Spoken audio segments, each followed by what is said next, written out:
Now I'm going to show you the painting part of this spooky tree. I'm going to give you two different brushes, a small and a medium, and some black acrylic paint. This paint is a plastic paint. You've got some references here. You've got some tree ideas. This one's more spooky with claw-like branches. This one's more normal, and then the bottom one has that kind of curly-Q look. This one is a tree that's cropped off the side. You pick whichever kind of tree you would like to do. I'm going to flip this over. On the back there's a step-by-step. We're ignoring 1 and 2. We're going to start with step 3. And it just says to paint a crooked line for the tree trunk. So I'm going to use the medium brush for the trunk. And I'm trying to place where I want this to be. I do want some branches to overlap the moon. Doesn't matter how crooked your trunk is. You can do it any way you want to. The next step is make the tree trunk thicker at the bottom. And then just paint in the inside. It's okay if you make a mistake. If you've got a bulge somewhere, it doesn't matter, because nature is never perfect. You can, in fact, the more bumps and bulges you have in your tree, the spookier it will look. But you do need to make sure you paint the tree in completely. A silhouette is completely black. You do not see through any object. Next is the ground line. You can decide how you want your ground to be, a hill, straight, whatever. And again, fill this in completely.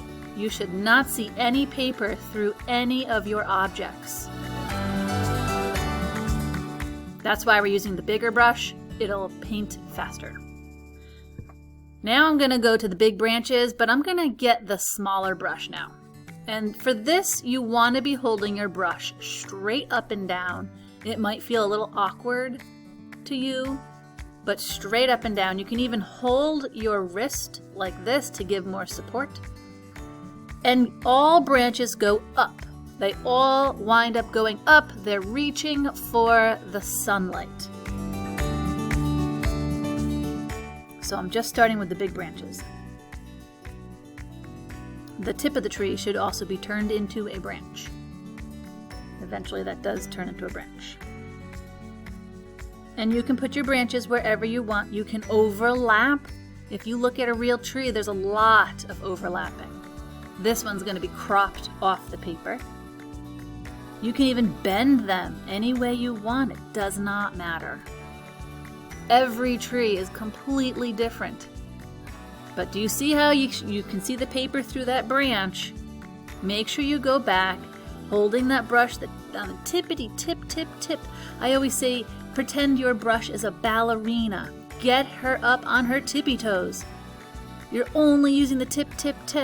This is going to be more successful if you can get that paint line to be much, much thinner.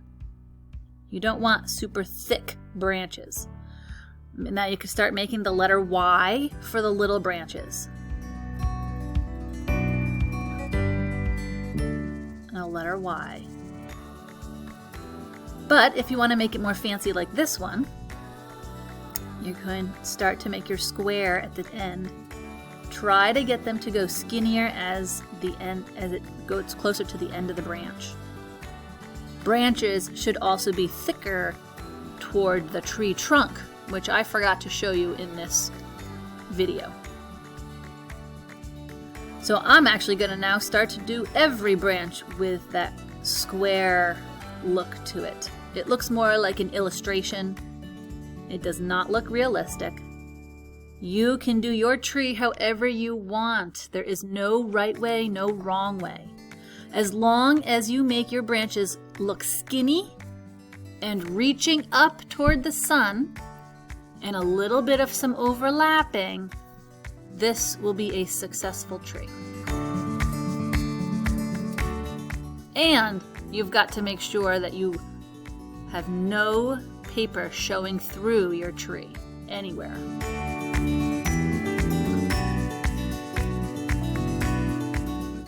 kind of add in branches wherever you feel like you need them. Once your tree is done, you can then start to add some fun, spooky details.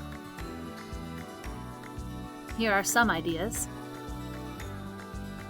You can even do little wisps of grass. I think I'll put a bat right over the moon. So it's just a line straight across, a bump, and bump, bump, bump. And then don't forget the little pointy ears. Again, just the tip of your brush. That's called brush control. It's hard to do, so take your time. Keep reminding yourself. Get that ballerina up on her tippy, tippy, tippy toes.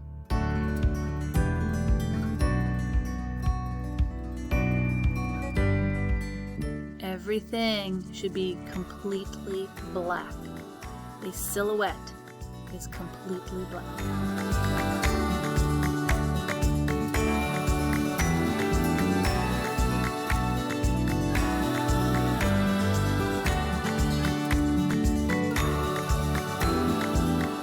You will not see any writing on things. The next class we can add some glowing eyes once the paint dries.